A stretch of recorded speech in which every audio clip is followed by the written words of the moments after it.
Retarikados, pero balanse. Yan ang SB19.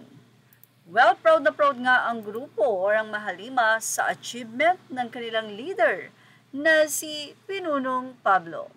Mula sa naging artikulo ng Abante, SB19 Pablo, pinarangalan bilang Best Composer.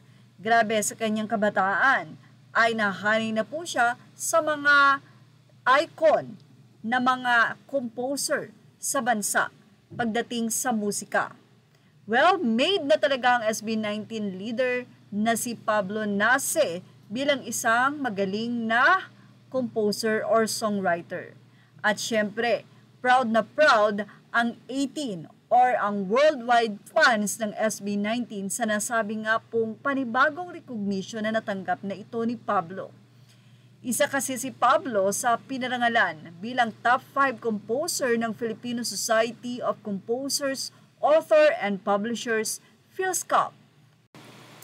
Ilan sa pinarangalan sa nasabi nga pong Best Composer ng PhilSCOP na nakasama ni Pinunong Pablo ay sila Jim Paredes, Lito Camo, Rico Blanco at Venny Saturno. Anyway, bago pa nga magwagi bilang Best Composer si Pablo, ay ipinagmamalaki na nga siya ng kanyang mga fans or ng SB19 fans worldwide. Isa kasi talaga si Pinunong Pablo or si Pablo sa ngayon ay pinag-uusapan dahil na rin sa kanyang magagandang liriko ng mga awitin. Isa sa madalas kantahin ngayon ay ang Mapa, hindi lamang dito sa Pilipinas, pati na rin sa ibang bansa. Sabi nga natin, katumbas ito ng kantang Anak ni Freddy Aguilar. Dahil ang Mapa ay napakarami na nga rin pong lengguwahe na kinanta sa ibang bansa. Anyway, binalikan nga ng mga fans sa mga karangalan na natamo ni Pablo bilang composer ng SB19 songs.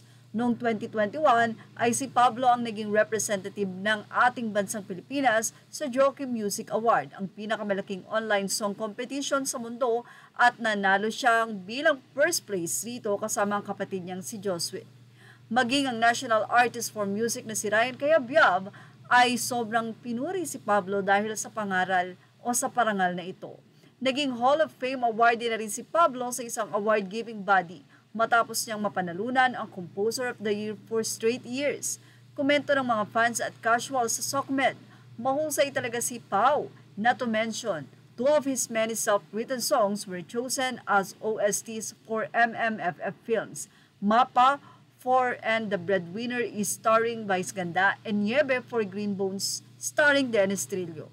Pablo wrote beautiful heart-wrenching ballads na super hit din. Inula naman ng congratulatory message itong si Pablo, especially sa kanilang mga fans. Congratulations, Pab!